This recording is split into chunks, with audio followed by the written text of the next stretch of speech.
The opinions expressed are those of the host. The material is for informational purposes only.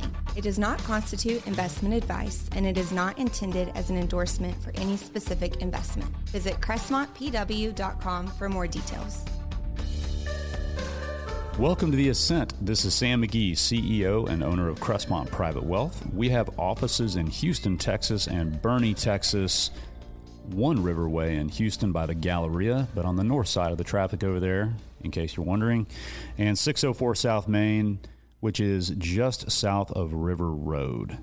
So today we're going to talk a little bit about the U.S.-Iran conflict, and it's very timely, it's very relevant, because we didn't expect that last weekend, did we, Baron? No. Yeah, pretty wild. So first off, we're going to be talking about this in the perspective of recording as of today. We're talking 2:41 p.m. on March 4th. So information happens quickly. A lot can happen between now and this Saturday when this airs in Boerne, and on Sunday when it goes to all the major podcasts. But let's talk about where we are. Okay, so the U.S. and Israel struck Iran on February 28th, and it triggered a retaliation and a closure of the Strait of Hormuz. Oil surged about 12% over 5 days, which is a huge amount. I mean, it's actually, I was supposed to have a Valero trading professional on the podcast, but he's so busy, there's no way. Well, hopefully we get him in a couple weeks so to talk about all this stuff and digest it. So 12% over 5 days is what oil did because of the political uncertainty and military conflict and everything that happens with oil when you've got a scarce resource. So we had that, and initially U.S. equities were largely unchanged because investors viewed the shock as likely short-lived. Now, we did see some volatility and a little bit of a drop over a couple days. Now, going forward, one of the key variables to look at is how long the Strait of Hormuz remains closed. Really, because an extended disruption would translate into higher gasoline and living costs. That happens, that could be a very big inflationary pressure. And we're monitoring that. We're looking at what's happening with high yield credit spreads, signs of economic stress, and any kind of diplomatic developments. Really, you need an early resolution to something like this. And right now, that remains fairly unclear. So we do expect markets to be fairly volatile on a go-forward basis. Now, diversified portfolios have seen really limited damage.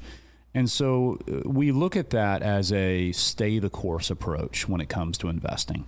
Now, why would we say that? Let's think about all the different conflicts that have happened over maybe your lifetime. Are markets resilient? Have they grown since the Cuban Missile Crisis? Yes, they have.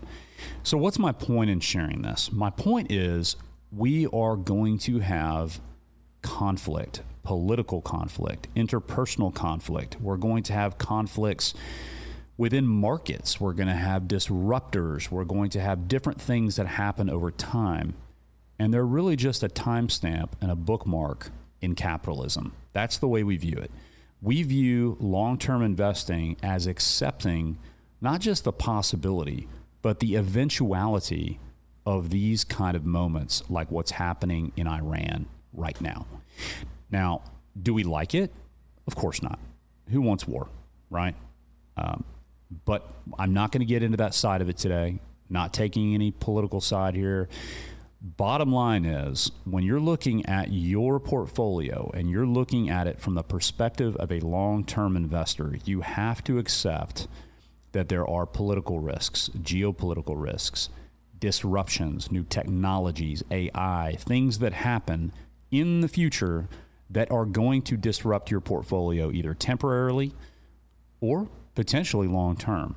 Now, when you work with a fiduciary wealth advisor, these are the kind of things that we look at Crestmont Private Wealth. We're constantly looking at what's happening on a geopolitical basis.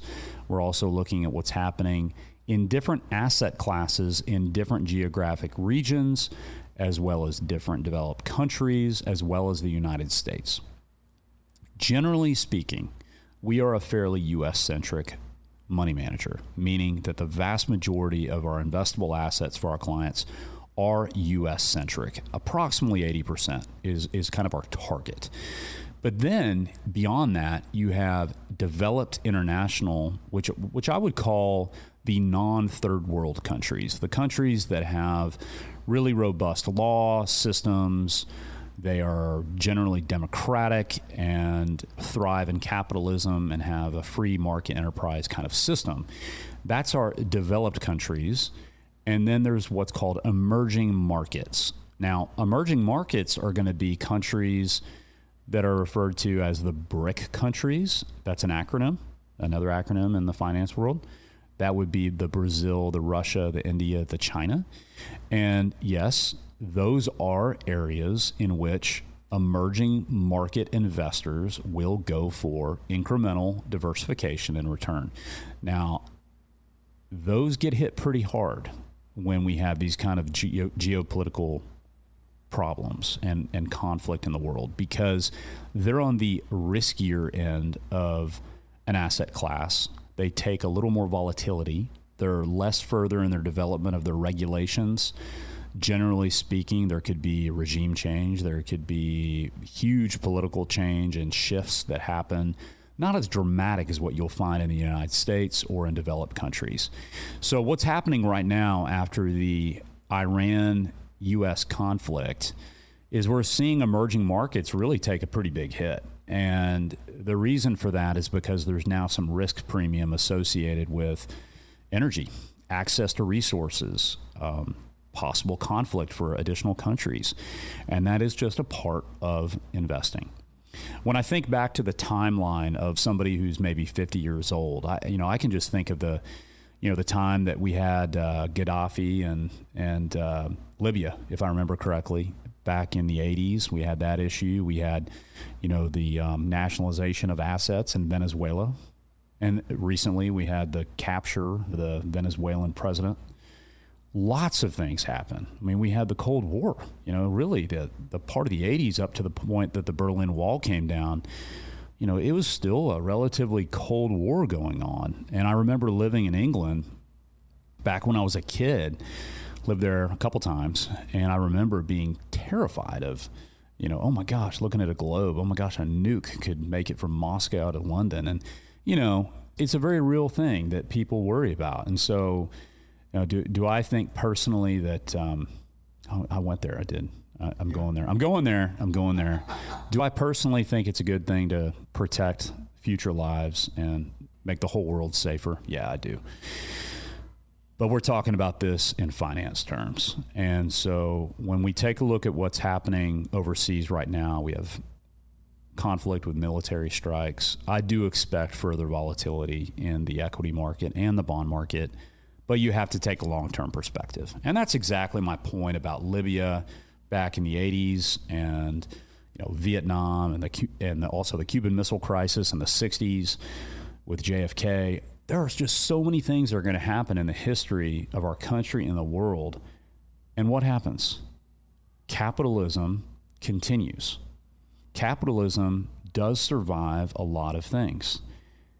A lot of things. You think about even a lot of the great market collapses that we've seen, shifting gears away from political and geopolitical military conflict uncertainty.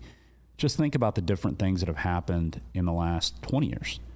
We've had a great financial crisis, and we've had a dot-com bust a little further back in 2000, so 26 years ago.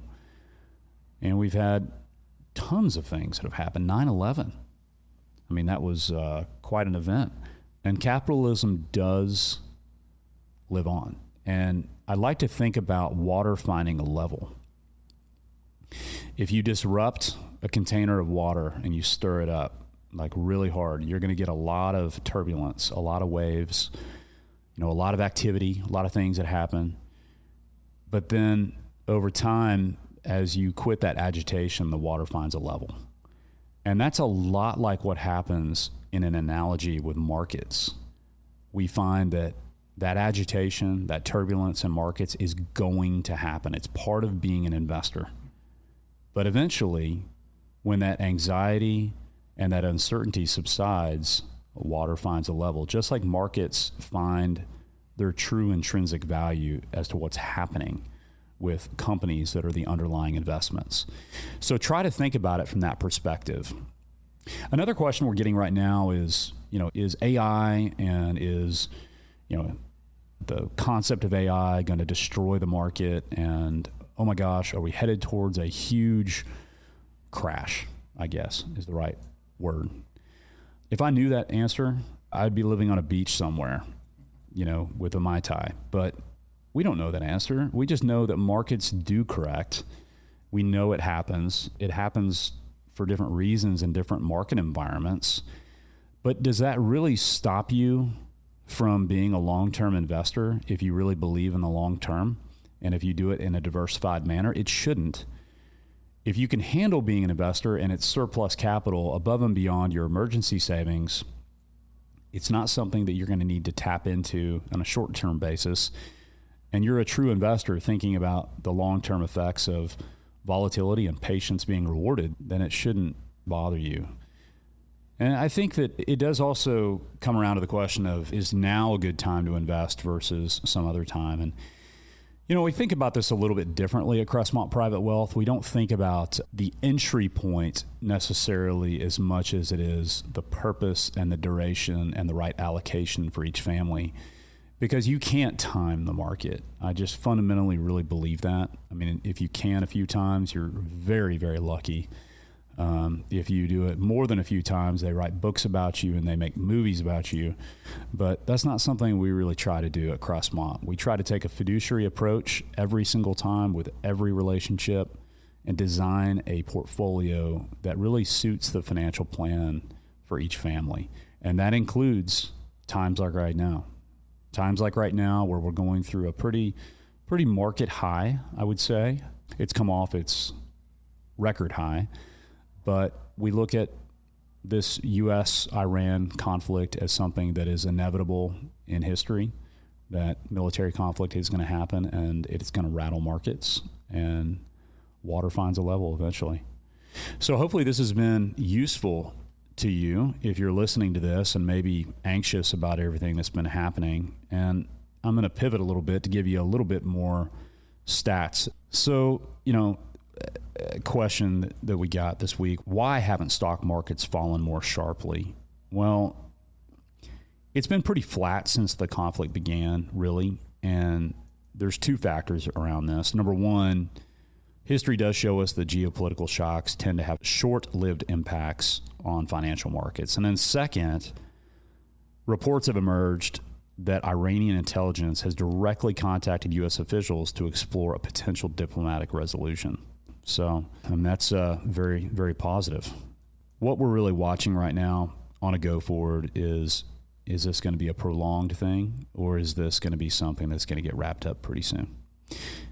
Okay, so that's probably enough for today, and I'm going to leave this show with this. Let's show appreciation for our military. They put their lives on the line. We've already had several lives lost in this conflict, and we certainly pray that there will be no more lives lost. But show your servicemen and women appreciation when you see them, veterans as well. Thank you all for your unwavering support of our country, and I hope everyone has a wonderful weekend. God bless.